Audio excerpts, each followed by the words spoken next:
So welcome everyone to a new episode of Becoming an Ayn Rand Hero, where we apply the ideas of Ayn Rand in our daily lives in order to live a life and a lifestyle with the quality of an Ayn Rand hero, to live a great life, a thriving life. And today we're speaking with Don Watkins, fellow at the Ayn Rand Institute, significant author around Ayn Rand. He's written Free Market Revolution, an excellent book on how we can actually translate American politics into a more laissez-faire, capitalist, free market, individualist system by leveraging what we have. Actually more practical than many, if not most, of the books on politics out there.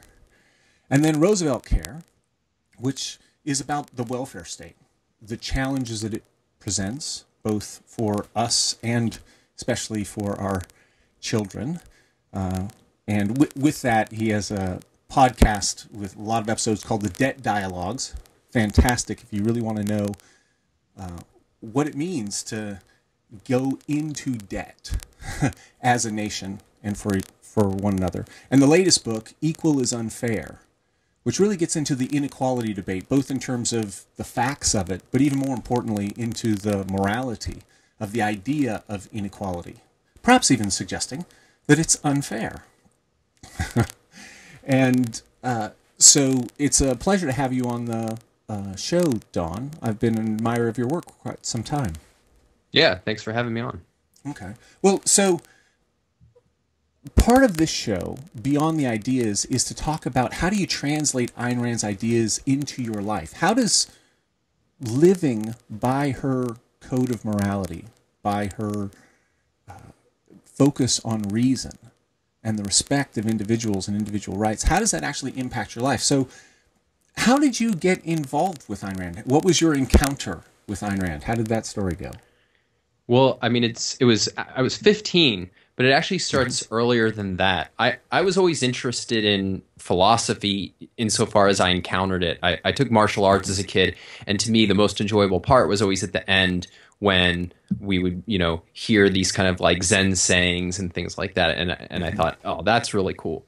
And then I got really into music when I was a little bit older and discovered The Doors and Jim Morrison. And I thought he was kind of a loser, but when I was reading his biography in his early years, what I really liked was that he was just really interested in books, ideas, and particularly he was interested in Nietzsche. So I started kind of dabbling in philosophy when I was about 13. With Nietzsche? Yeah. Not that I understood almost any of it, but it was nevertheless on my radar screen as a subject. Mm-hmm. And I guess when I was 14, I decided I should probably figure out which religion is true. I was nominally raised Christian, but I figured I need to settle this. And so, we had the old America Online was just starting to get popular. So I logged on. And, 6 hours later, I was online.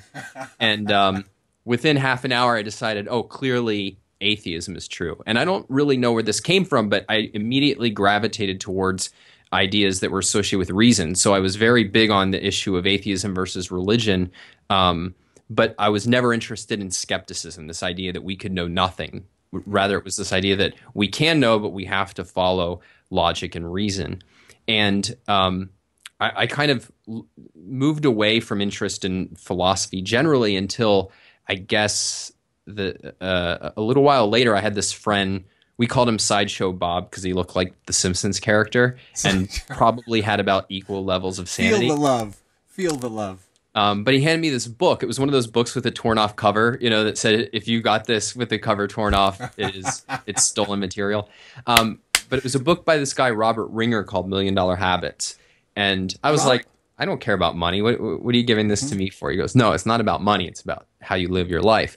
And I was just blown away. Read it in a day, which in those days was not very common for me. And read everything else by this guy I could find. Looking out for number one. That's right. That was the next book I read. And by the end of it, I was eager for more, but there wasn't anything else in those days. And I saw that he quoted this woman, Ayn Rand, a lot. So I walked the mile and a half to our local bookstore and bought a copy of Philosophy Who Needs It, because that had philosophy in the title. So it had to be the right one. And ever since then, I got home and go, okay, this is the real deal. And ever since then, have just been trying to learn as much about her philosophy and her ideas, and then apply them in my own thinking, career, and life ever since. Mm-hmm. Well, so how did you go from reading her as a teenager, getting interested in her philosophy, into the profession that you have? Was it a direct route, or was it more circuitous? It was odd. So I think a lot of young people, particularly today, have been taught this idea that success means you follow these certain steps that have been laid out by society, right?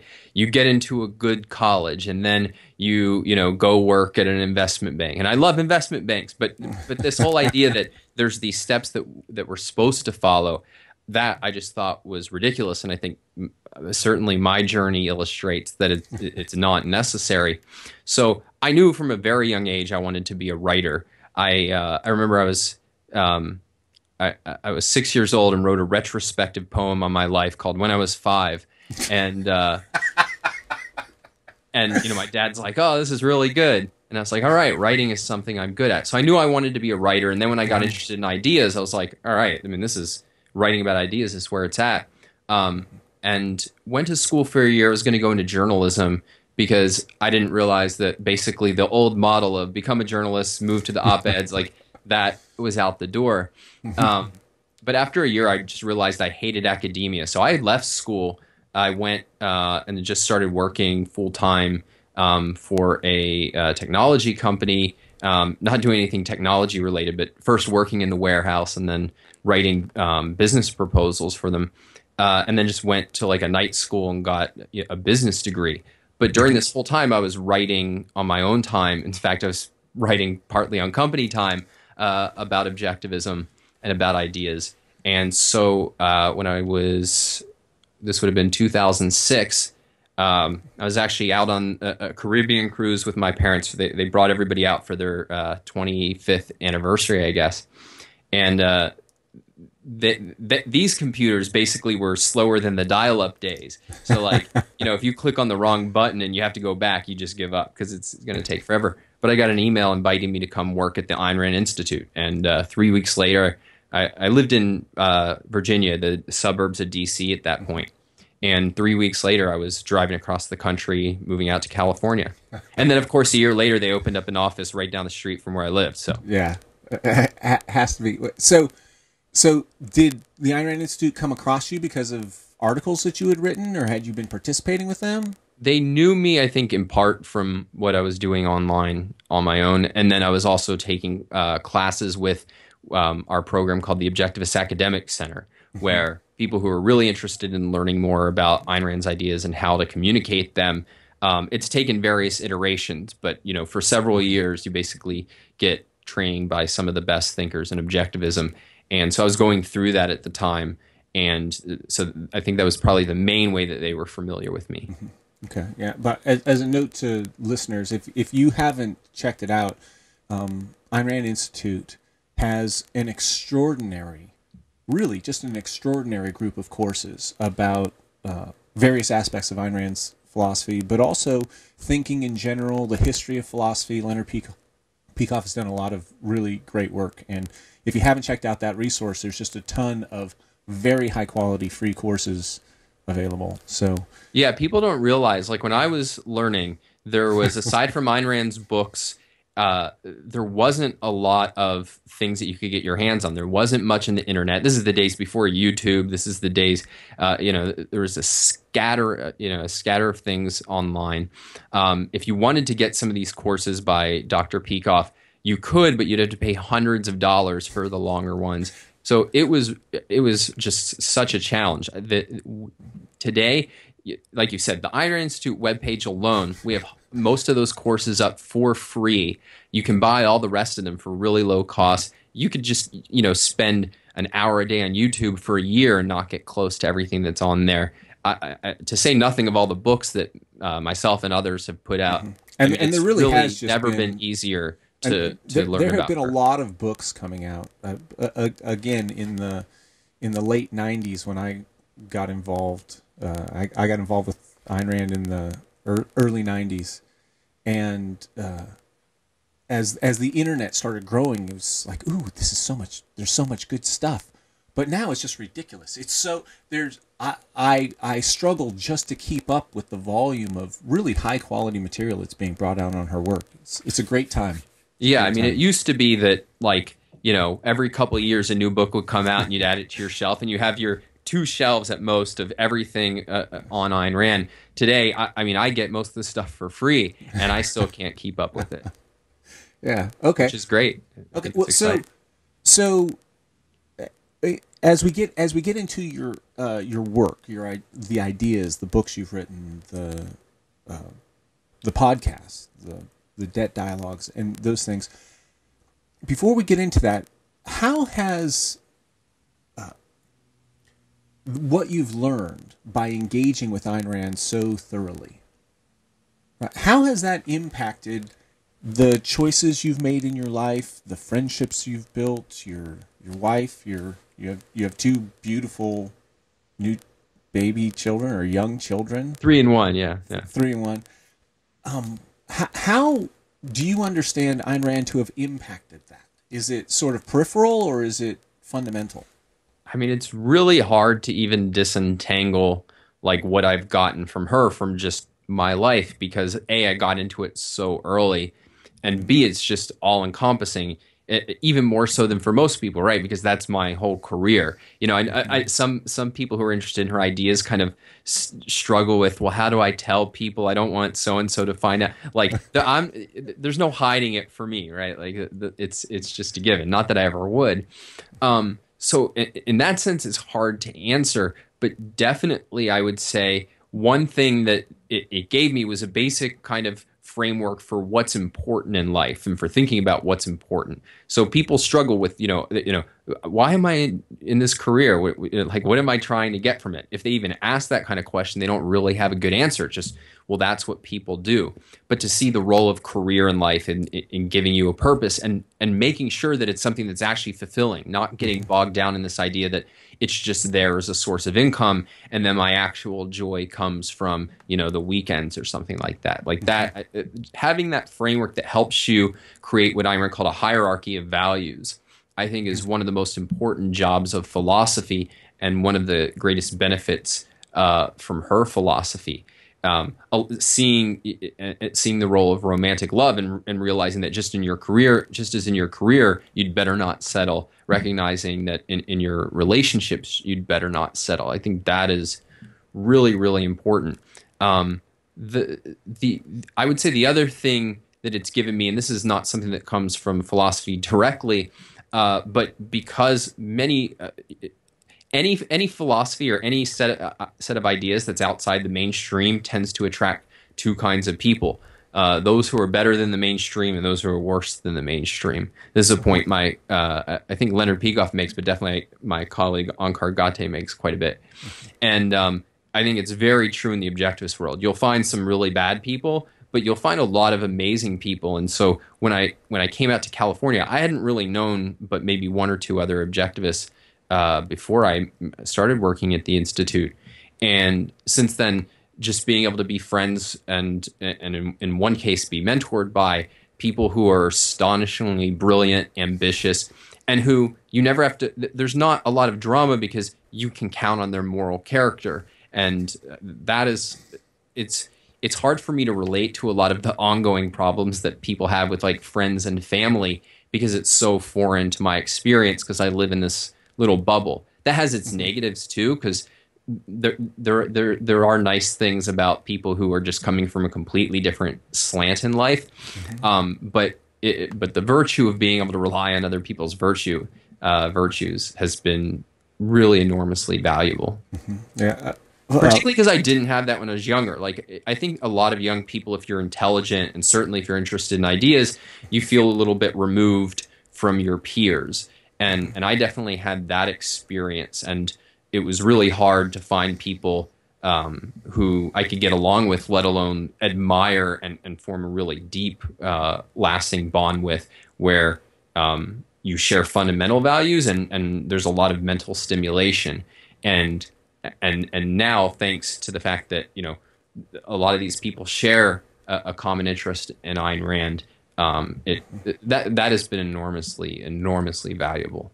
Yeah, It's interesting. My father was an electrician. I grew up as an electrician. I grew up with people in the trades, and so my father's friends would come over and they'd sit around after dinner and they'd talk, and I'd hang out as a little kid and I'd shake their hand and they'd crush my hand, and it was this thing about, okay, like, I'm going to shake your hand now. Are you ready? Like, it's like, and it was like this thing. I would prepare myself. I'm going to shake, and they're going to squeeze my hand to make sure that I have a good handshake. Right? And one of the things that I appreciated about that and about them is I always knew where I stood. Mm-hmm. And when later on, when I got interested in Ayn Rand and I read her novels, especially, the character and the relationship between Hank and Dagny in Atlas Shrugged was so clean.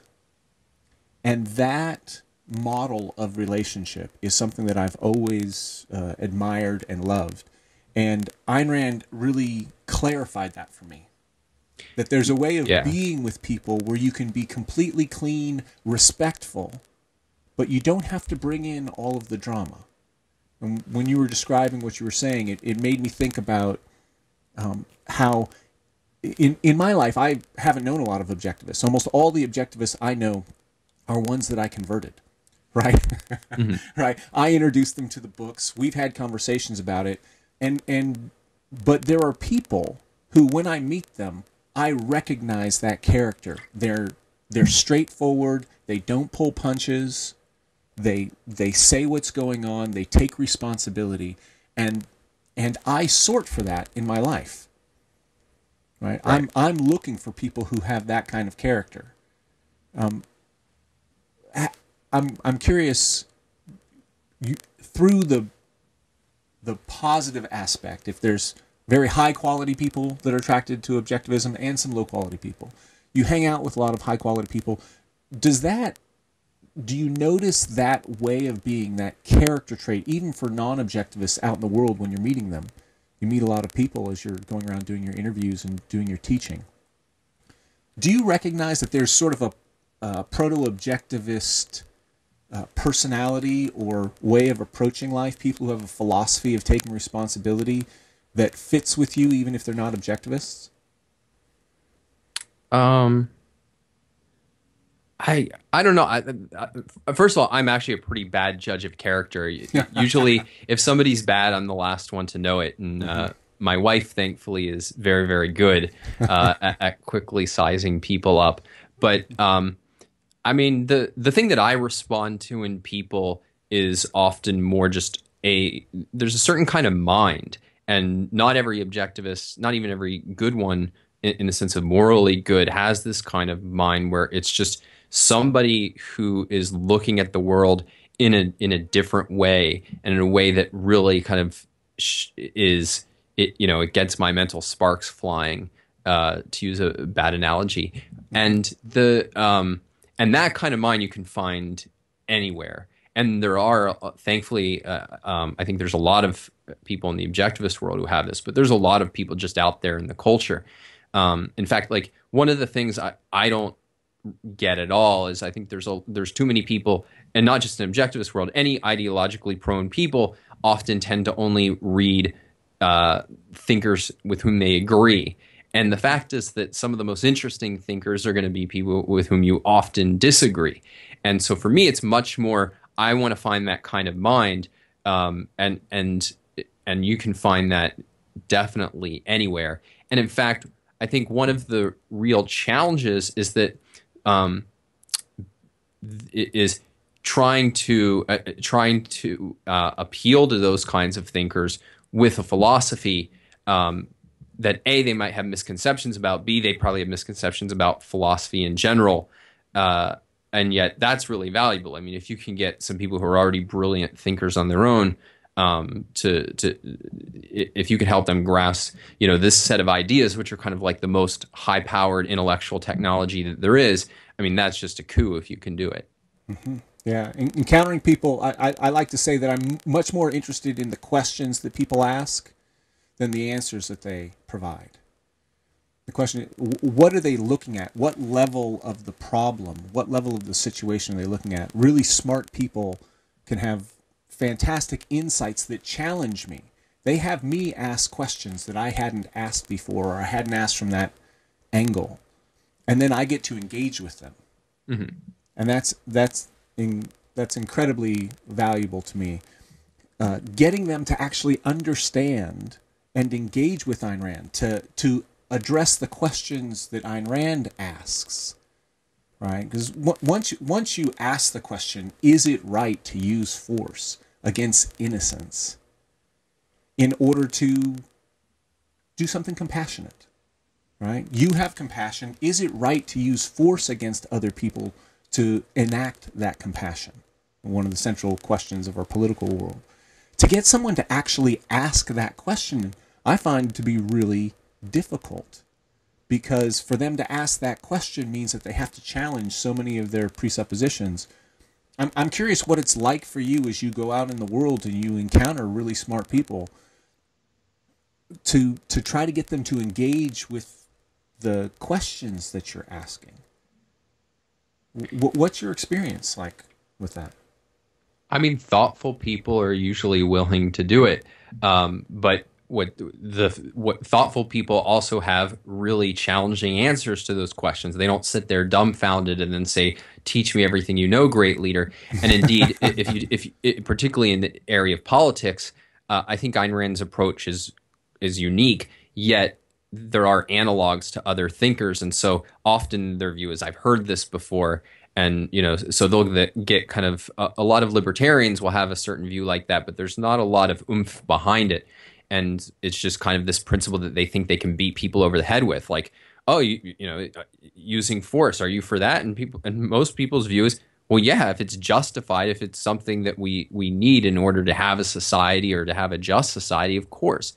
And so you have to be able to follow up. You can't basically sit there, cross your arms, and say, "Aha, I've done it." Although what usually happens, this isn't true of thoughtful people. What usually happens when you talk to people and just make a kind of raise a question like that, is their view of, well, no. But what they have is they have a big disconnect between kind of what broad ideas they'll assent to versus the actual specific things that they encounter in life. And that's why you can have a country that says we hate big government and have a huge government. Mm-hmm. You can have a party that claims to be the party of limited government that loves big government. Right. Right. That disconnect. Okay. Well, so to follow up with that and go through first working on Free Market Revolution, right? The book from that's the oldest of your books. It's like 5 years old now, 4 or 5 years old. 5 years old. Yeah, we published it. It's co-authored by our executive director Yaron Brook, and we published it. It came out in 2011. Mm-hmm. Mm-hmm. Again, a systematic approach, bringing up the major questions and then systematically addressing them. Both and it's a pattern that you use in all of your books, which is, what are the fundamental principles? What are the arguments that are typically being used out there? How do you counter them? And what's a better argument? What kind of reception did it get? Were you pleased with what happened? How the book came out? What was your experience of going around promoting that book? Because this is your third essential book tour with Equals Unfair. Right. Well, I mean, so like I said, I wanted to be an author from the time I was a kid, and I even remember, like, when I was older, I'd go to the bookstore and figure out where my future book would be in the shelf, and I ended up getting that wrong because I didn't realize I'd have a co-author whose last name started with B rather than W. But so this was always something I wanted to do, and I started co-writing pieces with Yaron, I think roughly around 2008.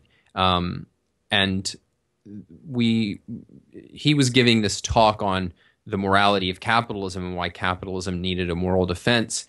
And at a certain point, he said, "Why don't we just turn that into a book?"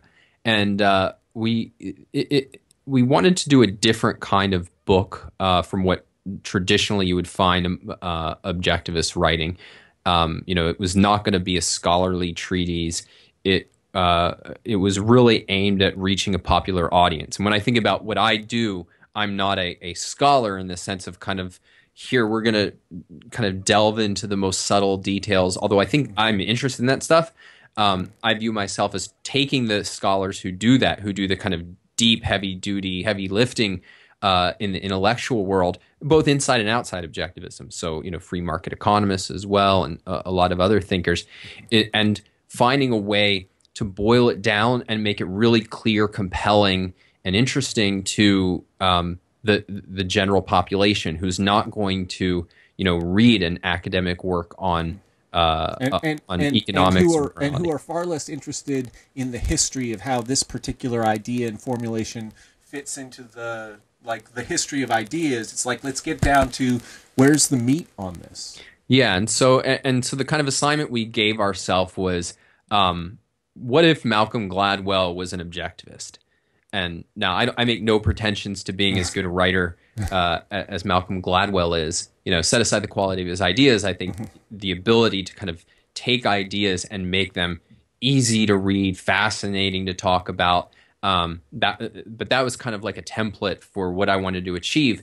And you have to understand that although I had been writing my entire life, when I got to the Institute in 2006, I realized that I didn't know anything close to what I needed to know about communication and about objectivism, let alone all these other topics that I would eventually write about. So it was a number of years of just focusing on fundamentals about how to think about structure and how to create pieces that are persuasive. And so I was still at that point even developing a lot of my skills and hadn't really solidified a style, my own style of writing.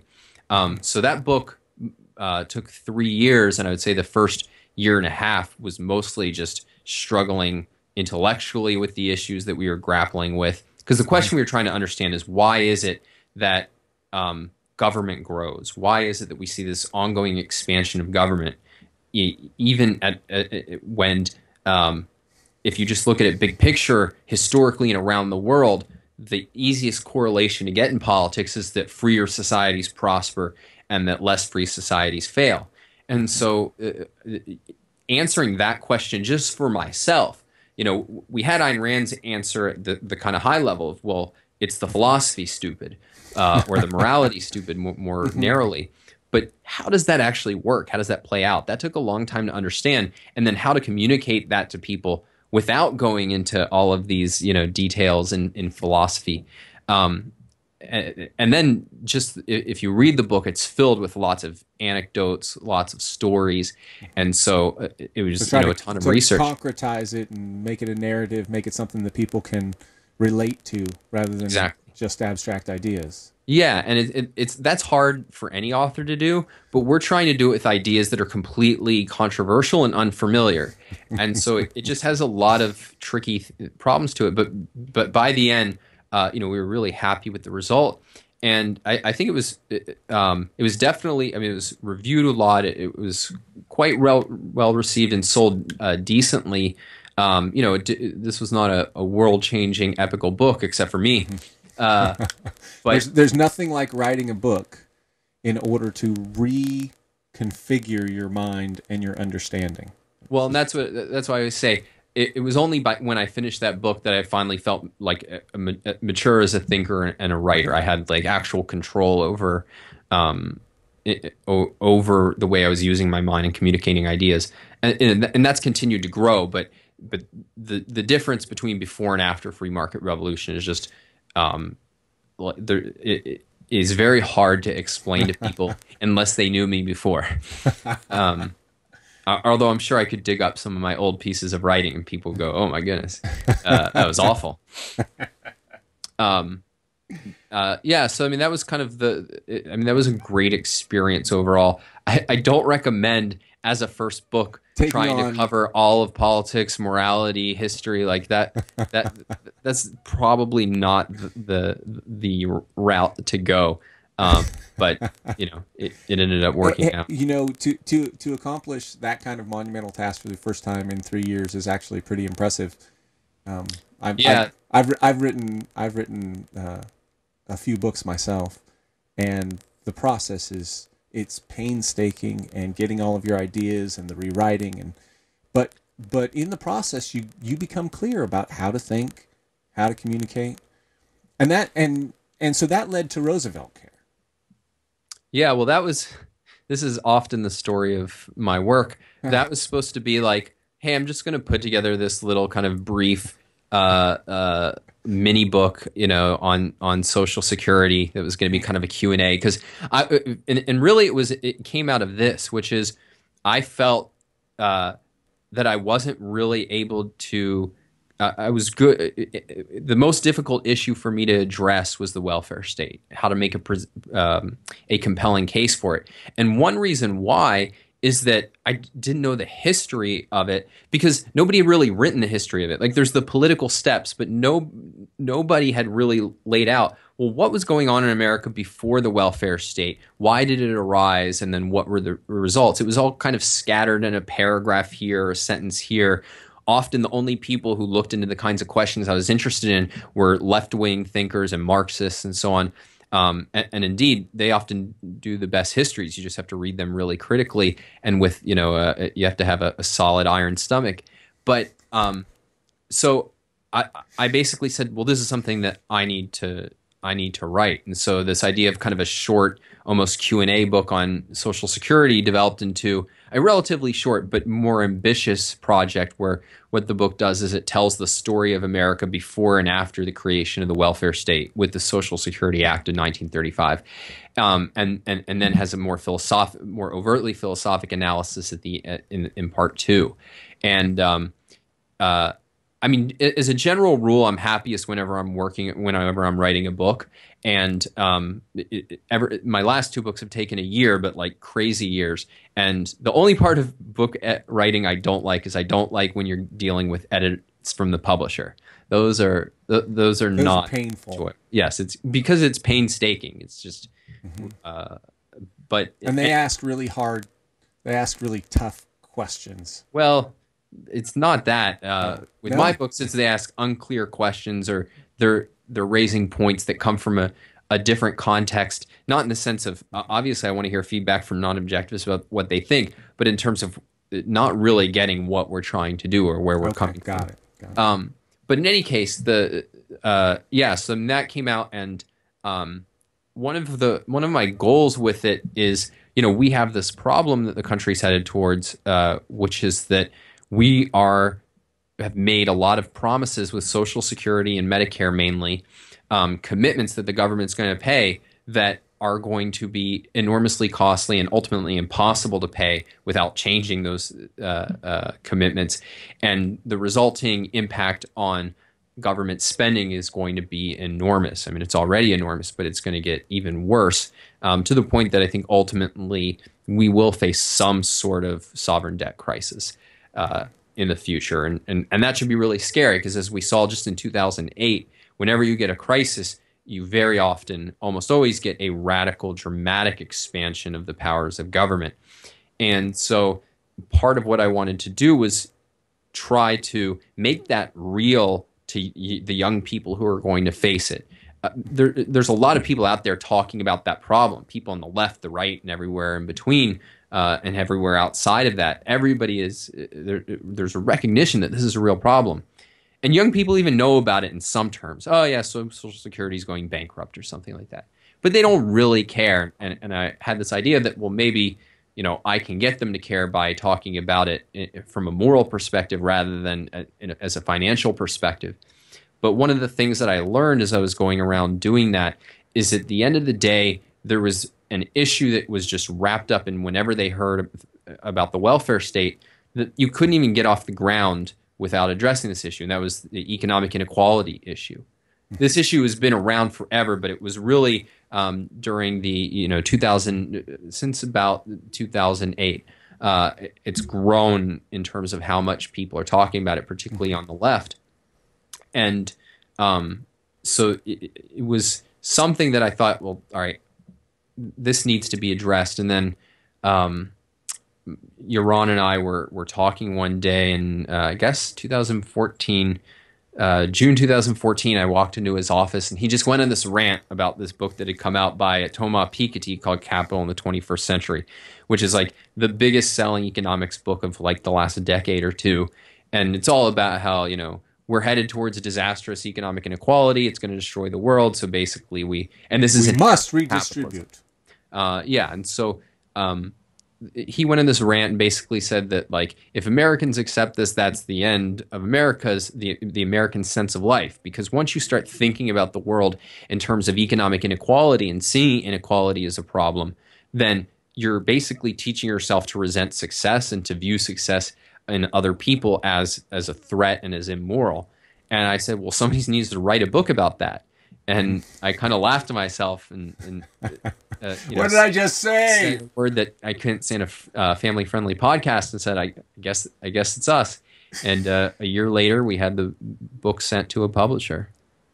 That's equals unfair. Mm-hmm. Yeah, and to get into that, because it's so I want to say one thing about the book as we get into it. There's essentially two parts to it. One is it goes through, you could say, the factual analysis. What is it that people claim is happening with inequality?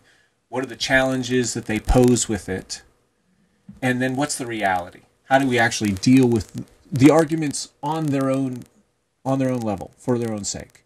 Right? What are the actual arguments about that? And you systematically go through, list out the arguments, and then criticize them, analyze them, take them apart, show how the actual data does not support the interpretation that they're normally given.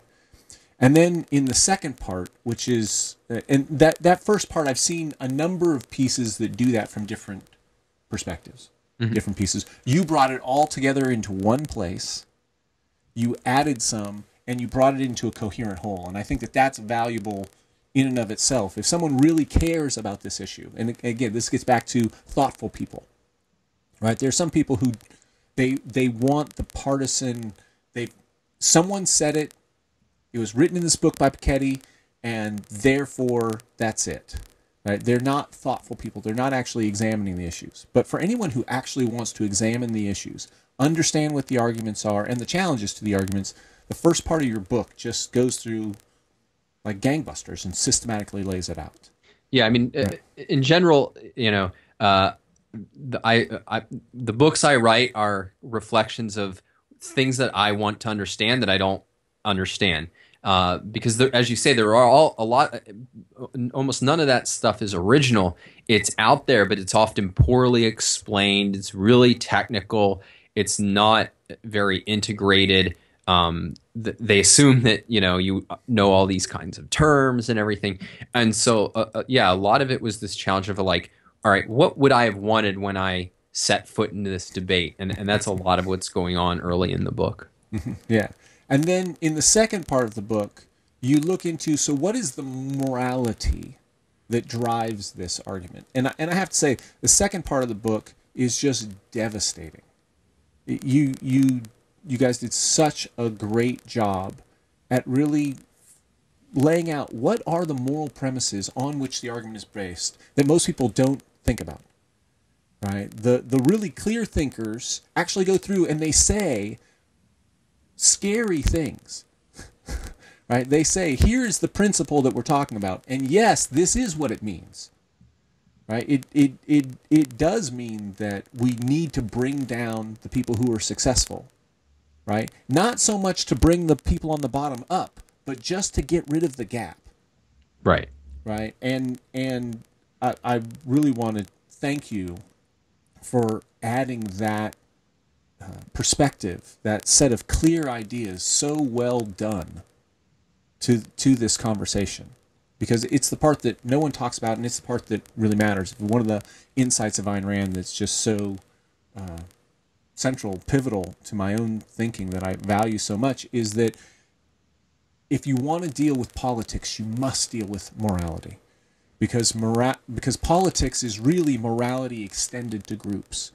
And most people don't deal with the moral arguments. They think that if you give a good political argument, if you challenge someone's facts, it's going to make a difference. But it's the moral argument where people really make the difference. And you guys did such a brilliant job with that. To get into that part, Well, I do want to say something about that point Sure. that you just raised. I definitely think a lot of what's written is not genuinely meant to be persuasive, and even if it is, it's not particularly persuasive.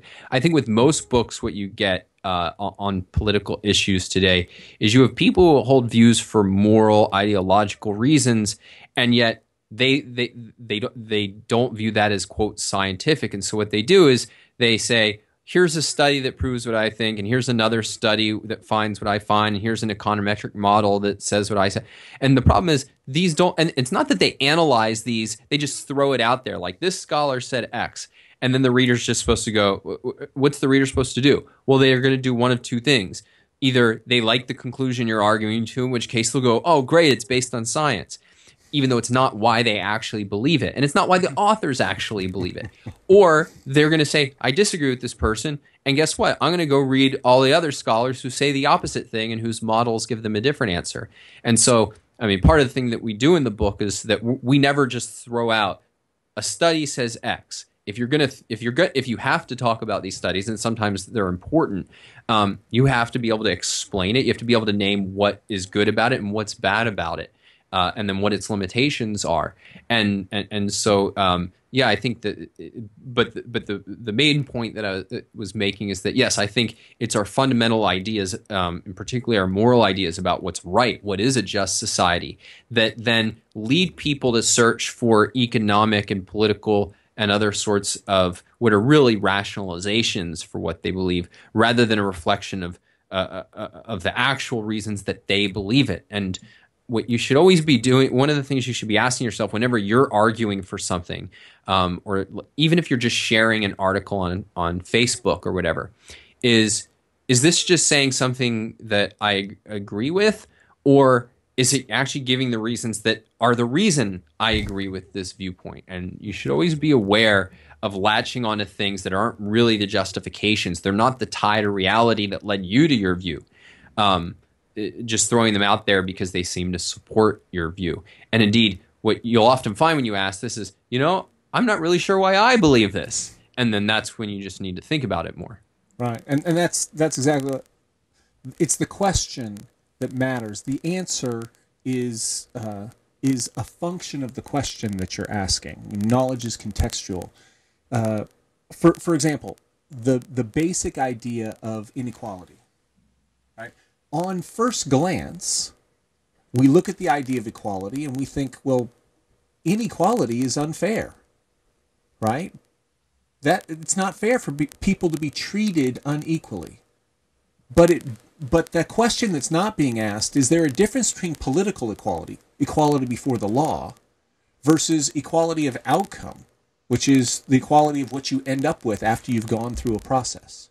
Right. Yeah, and what it turns out, I think that's right, and I think that's one of the first questions you have to ask. And it turns out they're not just different; they're actually antithetical. That you cannot be for both at the same time, and that's one of the points that we stress is that one of the biggest mistakes that people who are supportive of free markets have made is they've allowed the idea to be presented as, we face a choice. What do we value, liberty or equality? And most people say, well, we value both, so we have to have some sort of trade-off.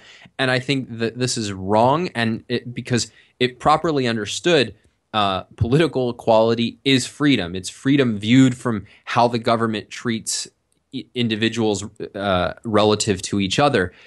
And political equality is the idea of you don't give it special privileges to some and you don't give special burdens or penalties to others. So it's just freedom looked at through a certain lens, versus we're going to take away a bunch of people's freedom in order to equalize them economically in terms of their opportunities or outcomes, which means precisely that you have to treat people differently. You have to give special privileges to some.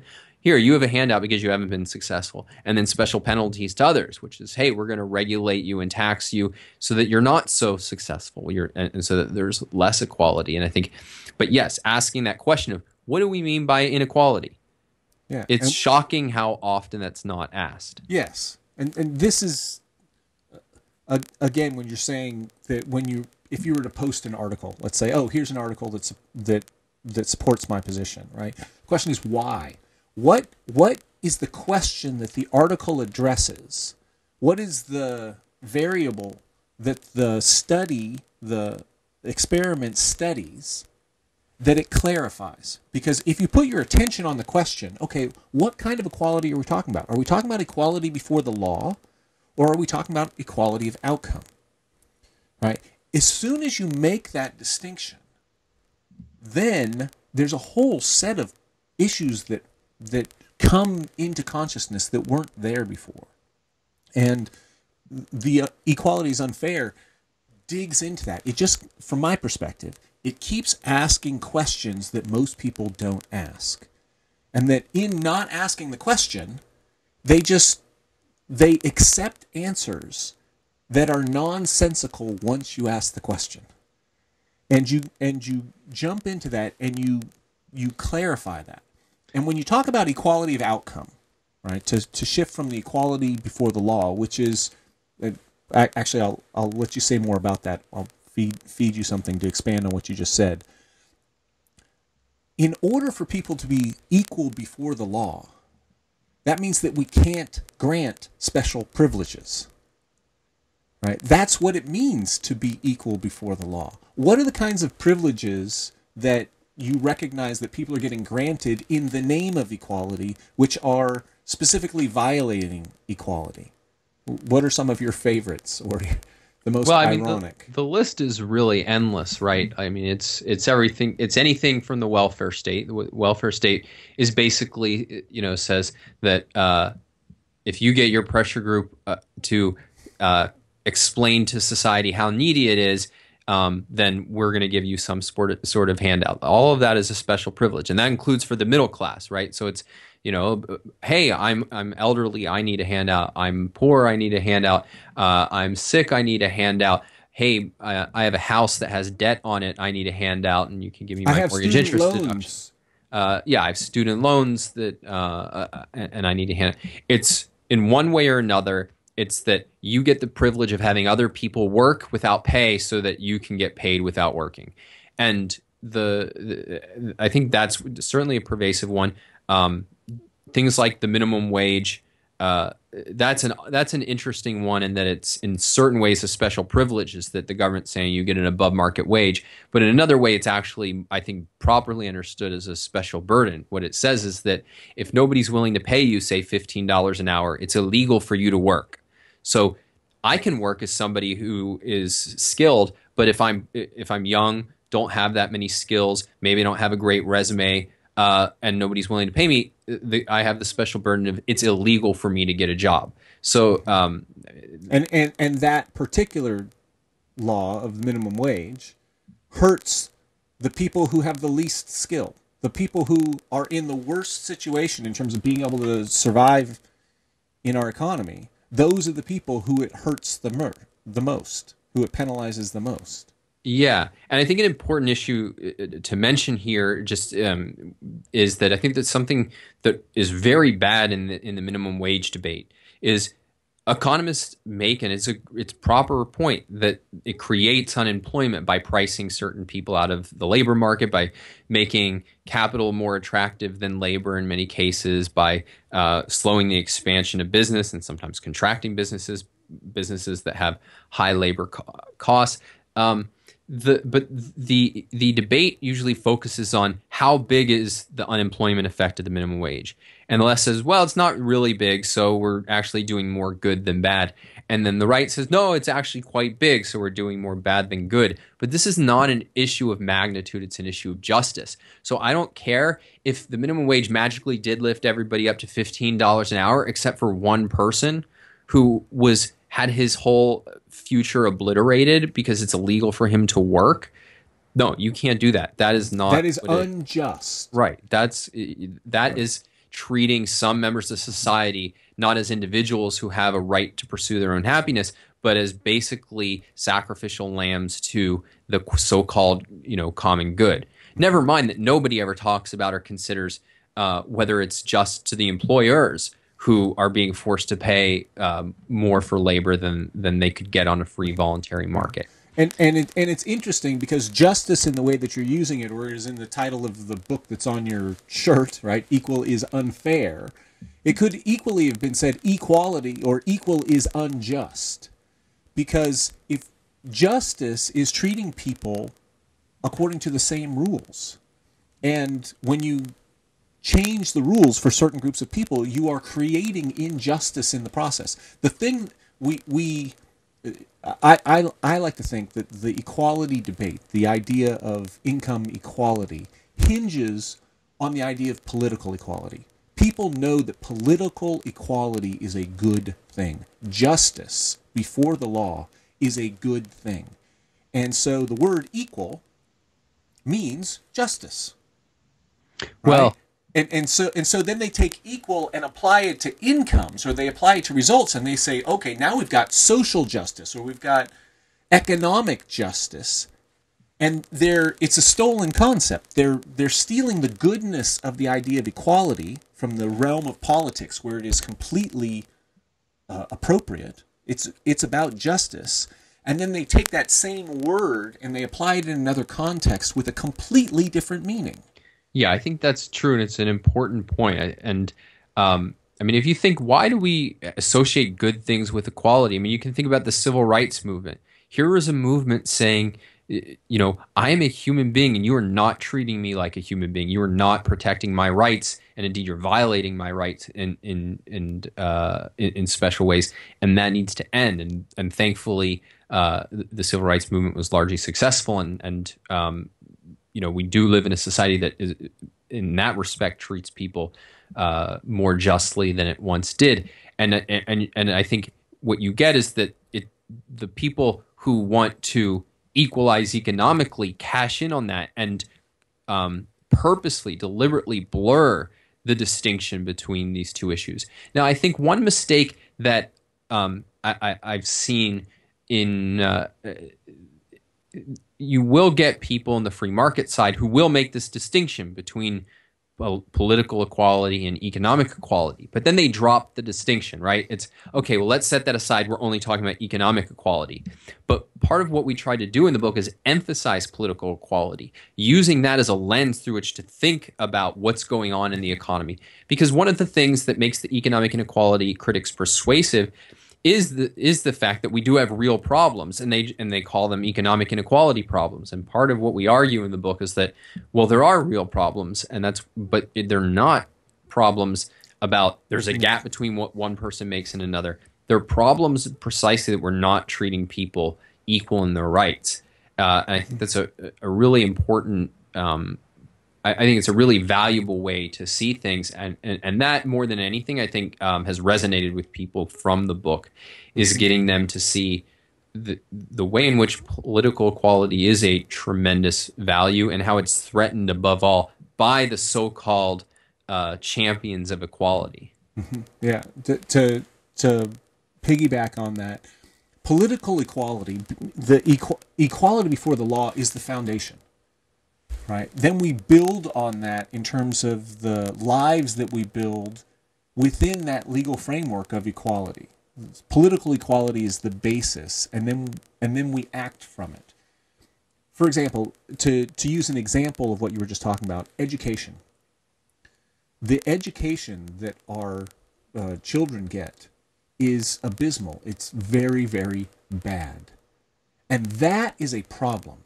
It is a problem that people who need the education in order to be able to be contributing members, in order to be able to create great lives, are getting horrible education through our public education system.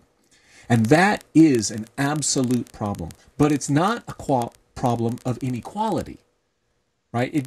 It's not the fact that some people get private schools and some people are going to very good schools and getting good educations.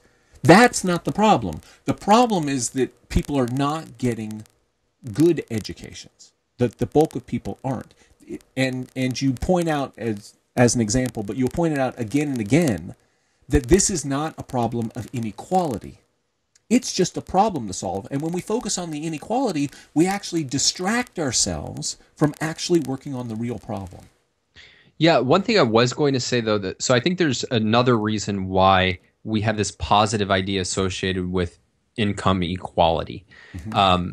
So I think part of it is the blurring between political and economic, but another is the wrong way we think about economics. So, the example we cite in the book is Robert Frank, and I forget his co-author. They wrote a book where they start out and they have a thought experiment. Like somebody comes in and they dump $100,000 on the table, and there's, you know, five of you sitting around the table. How should we divide up the money? You know, like most people are going to say, well, equally. And it is true. If you're, it's not exactly really an issue of justice how you divide up a gift that's dumped in your lap. But there is, we do have a sense of fairness. And if something is arbitrarily, you know, granted to a group, then the idea that one person, you know, should get more, that doesn't make any sense. And so there's kind of this default assumption that all else being equal, we should be equal. But when you, and so a lot of what we're doing in the book is getting people to see that you can't think about wealth in that terms. You can't think about it as something that belongs to the group, and you can't think about it as this gift that just drops down from heaven.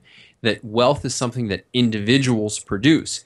And so there's no presumption when individuals produce that they should be anything like equal.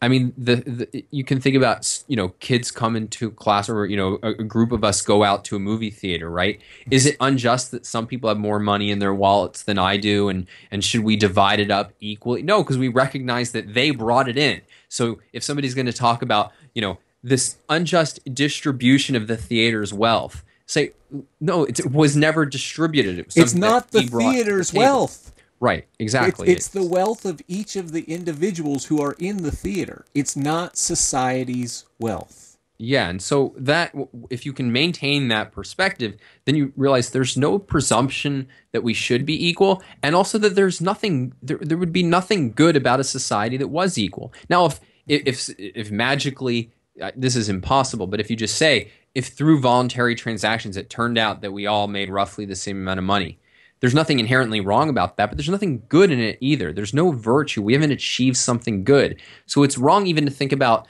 yes, equality would be a nice goal, but there's other things that trump it and so on. No, it's totally irrelevant.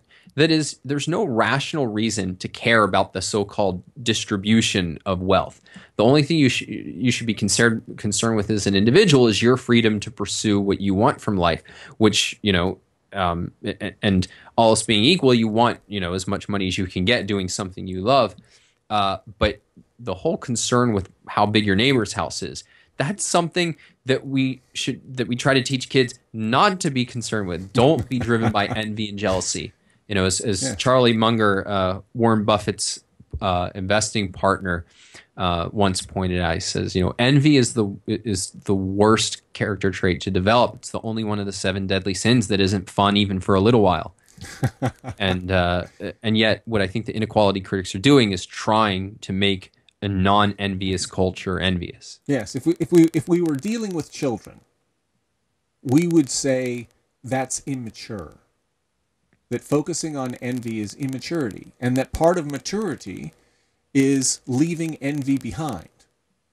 Right? I understand that's only when we're talking about children. That wouldn't apply on these larger issues, I'm sure. So and it brings back this distinction between absolute problems or absolute wealth and relative problems and relative wealth.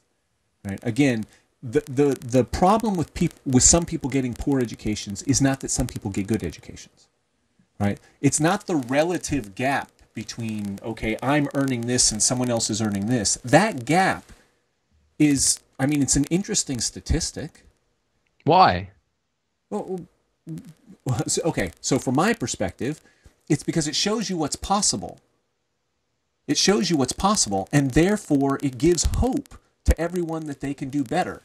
It's the American dream. I think but it's not this gap statistic that matters. It's, you look out and you can say, oh, look, there's people who make a lot of money, but like there's no value in, I can make 100 times, and it's not even true that that's what's possible, right? Because you can do more than what actually exists. But no, I definitely, I'm just trying to emphasize the point of, it really is. So one of the things you get is better thinkers try to make this distinction between good inequality and bad inequality. And it's right. You need to distinguish between people whose outcomes are achieved by force or cronyism with the government from those who are achieved by being productive. But stop talking about it in terms of inequality, right? Like there's no reason, you know, as we point out in the book, I think this is important. Like we're not angry at a thief because he creates bad inequality. Like Bernie Madoff was not a bad inequality creator, and it's not like, oh, Bill Gates, what did he do that was so important? Well, he created good inequality. No, that is stupid. What we're concerned about with it is the actual thing that a person does, not how the outcomes relate to other people. Yeah, absolutely. I'll retract my saying that statistic is interesting. It brings up, again, absolute and relative. What we care about with Bill Gates is that he absolutely created value. He created so much value that people voluntarily gave him a tremendous amount of money in trade. And it's the absolute value that he created that makes him valuable. It's not that he created more than someone else that makes him valuable. It's not the relative gap. It's the absolute value that he brings. Because it's not like, again, it's not like society has money and Bill Gates has taken part of it. It's that Bill Gates has created money, and then we create this idea, again, it's just a statistic, which is, we could say, society, the wealth in society. But it's not society's wealth. It's not the relative amount that matters. It's not the total amount. It's what each person creates that matters. And again, from my perspective, the value that Equal is Unfair brings to the debate is not so much the answers it provides. It's that it clarifies the questions so that someone asks the question, okay, what's the difference between an absolute problem such as lack of education, such as some people are very poor? That is a problem. The problem is not the inequality. And if we focus on the inequality, that distracts us. In fact, like justice, like political equality and economic equality, they're actually inconsistent. They're actually contradictory to one another. It's the absolute value that you create is valuable, not relative to what other people create. And so, okay. In terms of Equal is Unfair, when we get into the morality of it, right? Some of the distinctions, the questions that you're asking about morality, get people to question, what is it that I'm really fighting for? Because a lot of people who fight for economic equality think that they are taking a very moral stance, right? They have a moral understanding that economic inequality is bad, right? But they haven't looked at, what does that really mean? What are the moral premises that that's built out of? And Equal is Unfair goes through and challenges them, gets them to ask the question, so what is it that I'm really valuing? And one of the examples used in the book is, if you want to make two people equal who are unequal, right? The only thing that you can really do is you can bring those people who have superior results, more money, more skill, more education. The only thing you can do is bring them down. You can't bring people who don't have the things up. And you use the example of playing basketball. I don't know if you want to use that example or another example, but I actually don't think we use that in the book. Yaron uses it a lot when he speaks.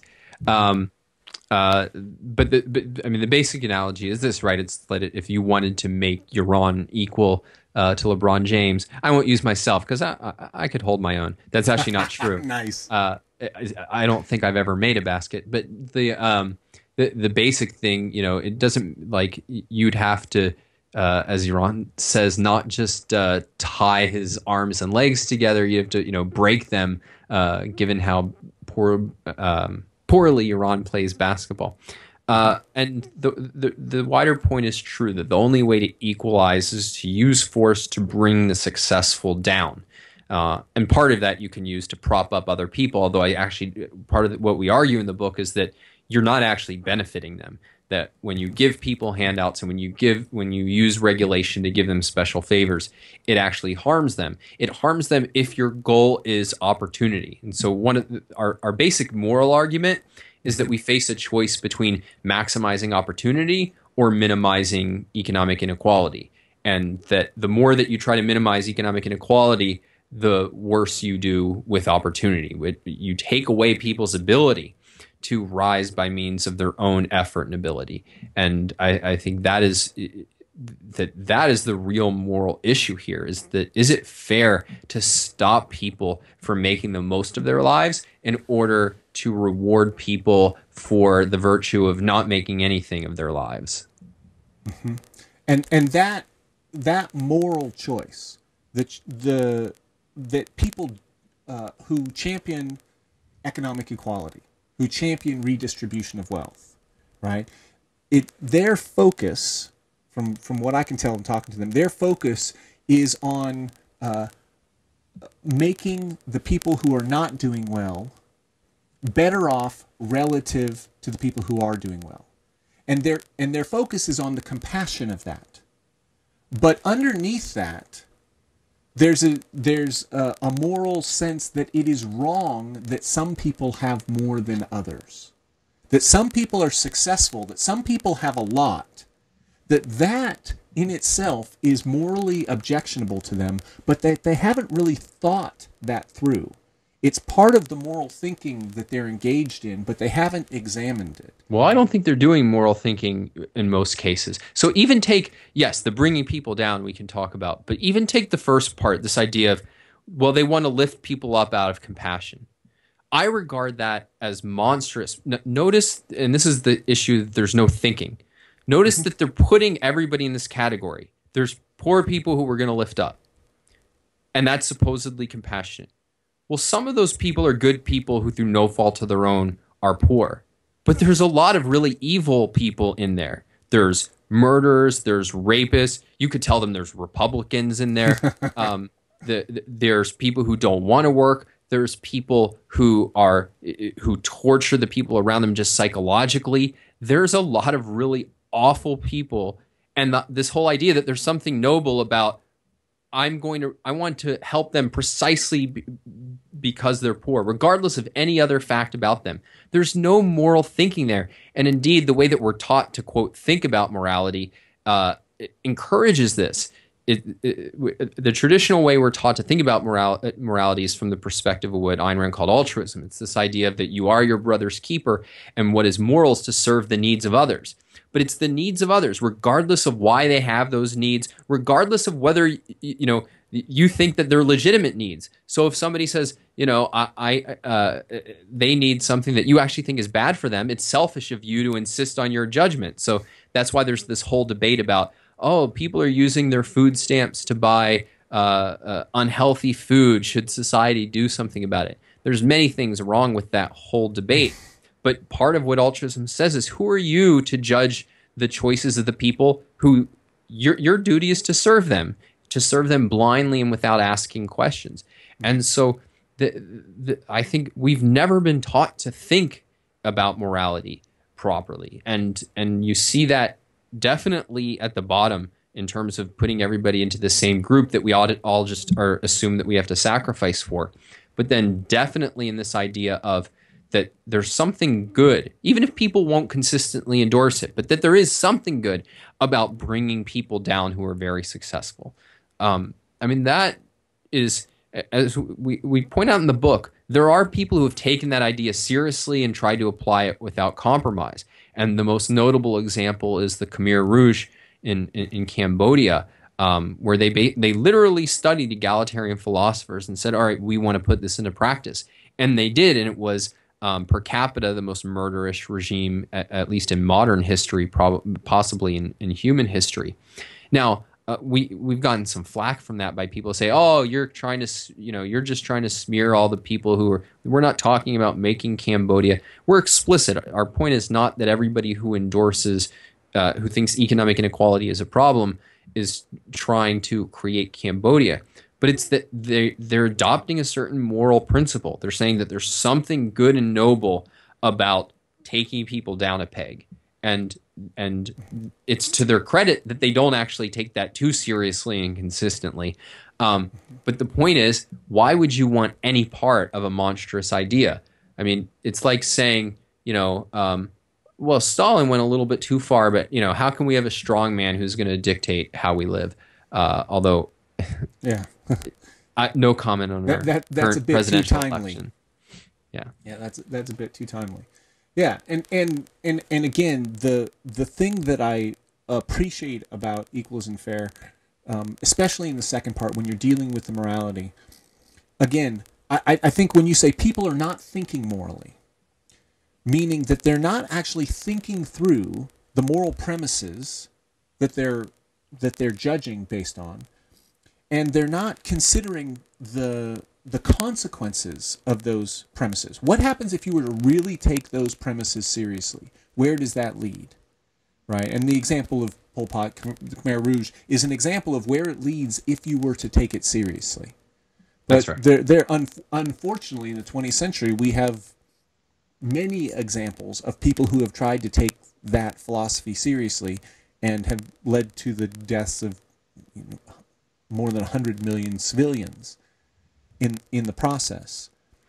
Yeah, and part of what's really part of the way in which our thinking has been undercut, one way is altruism, as I talked about before. The other way is pragmatism. That is, it's bad form. It's, quote, unscientific for us to ask, like, what a principle means, and then to try to find a good principle that we can actually endorse and use consistently. But to be a sophisticated thinker is that there are no principles. We'll just take a little bit of this, a little bit of that, and find some balance. But it turns out that principles actually work whether or not a given individual is consistent. And that's really our argument in free market revolution, is that the reason government keeps growing, even when many people don't want it to, is that they don't reject the principle by which government is going to grow, which is the principle that selfishness is evil and destructive, and that unselfishness or that self-sacrifice is the moral ideal. And that once you have those once you accept those principles, even if you try to say, well, we're going to find a nice healthy mixture of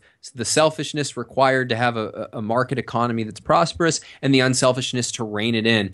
No, once you've established that one side of that coin is immoral, then over time, you're going to, when something goes wrong, are you going to blame the moral part of the mixture or the immoral part? You're going to blame the immoral part. You're going to part blame that you the have selfishness. designated as immoral. Right. You're going to blame selfishness and the freedom to be selfish, and so you're going to call for more restrictions and controls, and that's exactly what we've seen. So, but people are taught not to think in principle, and then they're given the wrong principles to the extent that they're given any, and so it is very hard then. It's impossible to think clearly about morality, and that's why people who are really interested in thinking precisely flee from any sort of normative field, from the humanities broadly, and that's why you get them going into mathematics or engineering, the people who value rigor and precision, and then to the extent you get any in the humanities, they jump into a field like economics where they try to be value free, although they smuggle in morality through the back door all the time. We need philosophy, and we need philosophers to teach us what it looks like to think with rigor about moral issues. And I think this is where Ayn Rand, it's one of her great achievements, is that she allows you to be as scientific and rigorous about ethics as you are about engineering. Yeah, absolutely. It's people argue politics, but really they're arguing ethics. They take an ethical position and then they argue politics from it. And I'm saying what you do in Equal is Unfair is you go through, you deal with the political arguments on their own level. You clarify what they are, you question them, you challenge them. But then you bring in the moral level. What are the what's the morality that's driving the political dialogue? And in asking the questions, you're actually getting down into the epistemology, right? How do you determine what is moral? Can you determine what is moral? Or do you just accept the altruism that's put out there, right, that we kind of ingest from our culture, that a lot of our leaders press altruism because it's very useful, right? But when you get into the epistemology, the philosophy, what is the underlying values? And what are the principles? Are they consistent? How do they play out? In the second part of Equal and Unfair, in dealing with the morality, you really dig into the epistemology. You dig into not so much the specific rational arguments, but you get people to question their moral premises. If someone reads Equal is Unfair and they go through the second part of the book in terms of morality, you're going to have them ask questions that they normally don't ask. Again, I think that most of the people I know who argue for redistribution of wealth, right? Most of the people who argue that think that they are taking a moral stance. They have an unexamined moral premise, and they are applying it to the political realm as they know how. But they haven't looked at the philosophy underneath it. They haven't actually questioned the premises. They haven't asked the question, well, so am I really trying to bring people down? Is that really the moral goal that I'm trying to achieve here? Because if they actually ask the question, well, is it that I'm trying to help the unfortunate, right? Which is a fine thing to do, not necessarily a moral thing to do, but a fine thing to do if you're called to do it, right? Is that what I want to do, or am I actually in expressing envy and trying to bring people down? Is that what I'm trying to do? And by asking that question, again, a thoughtful person, if you can get a thoughtful person to actually engage in that question, then they'll start to rethink the issue. And that's, again, I think Equal is Unfair does that better than any other book that I've read on the subject in terms of how do you deal with the moral perspective that people are using to talk about inequality, to talk about redistribution of wealth. You walk them through a series of thinking and principles and arguments that get them to reconsider the issue that has the potential of being persuasive when just a series of declarations in a debate might not do it. Yeah, I mean, one way to think about it is that most people hold the political ideas they do because it makes them feel good about themselves.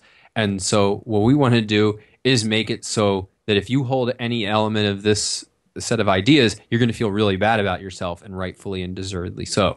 So, I mean, that's the goal, but then it's all in the execution. Yes. Okay, great.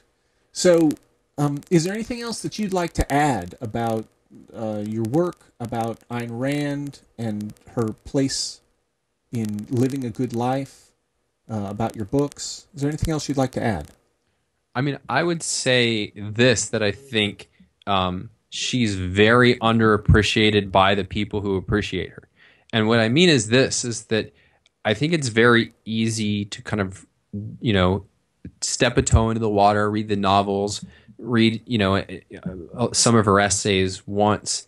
But the power of the intellectual technology she gives us, it really, to get the full power of it, to get the full benefits from it, I think it repays many times over to keep returning to them and to really push yourself to see more deeply and to see the way in which she's another way to think about it is that I think most people who are objectivists are still way too conventional, as Onkar Ghate would put it, is that they still come at life.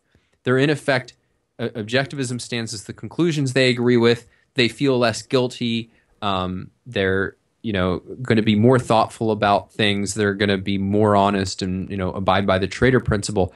But in many respects, the way that they think about their lives and do things is still not as informed by her ideas as it could be, which is not a judgment on them. It's just that she's doing something so different, and it's not always obvious if you just read her at a cursory glance. And so definitely keep returning to the ideas. And we talked about in the opening, a really good place to start is the people who on the Ayn Rand Institute website, and whether it's the Objectivist Academic Center or our various lecture courses and things, they can kind of help point out where what she's doing is different than, say, what other free market thinkers are, or what does it mean to be selfish in this kind of issue or that kind of issue in ways that might not be obvious. So it's just taking seriously, there's a lot here to offer, and that trying to get that value is, I think, really worthwhile. I mean, I studied objectivism 10 years before I came to the Ayn Rand Institute, almost 10 years. And I didn't study it just occasionally. Like, it was a big focus of my life.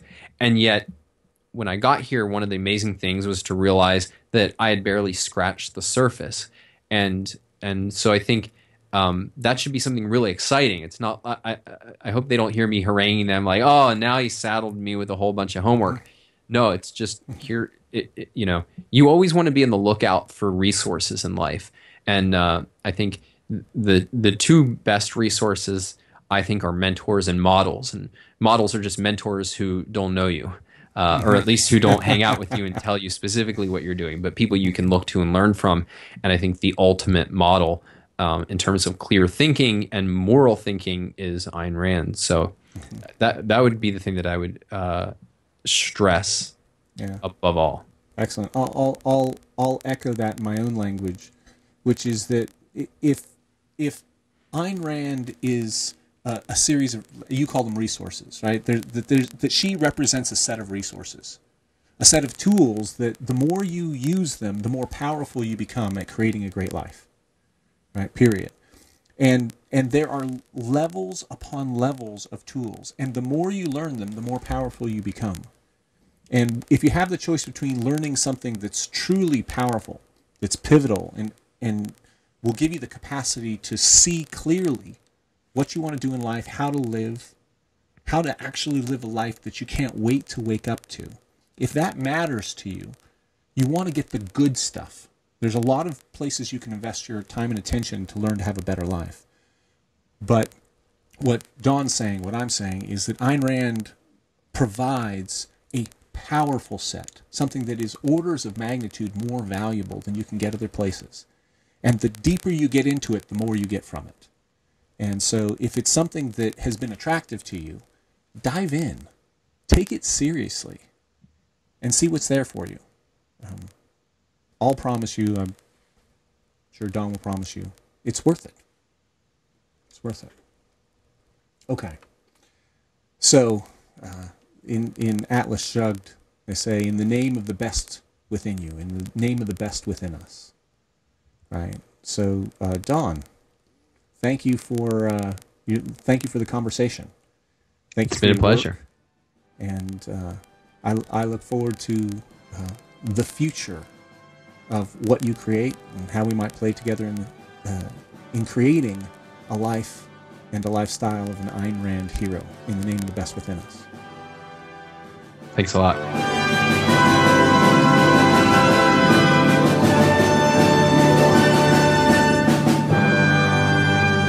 The Becoming an Ayn Rand Hero podcast is sponsored by the composer Darren John Lewis, whose music I use for this podcast. If you'd like a custom choral or symphonic piece for your special event or celebration, or if you'd just like to hear more of his music, go to darrenjohnlewis.com. That's DarrenJohnlewis.com. Thank you, and see you in the next episode of Becoming an Ayn Rand Hero.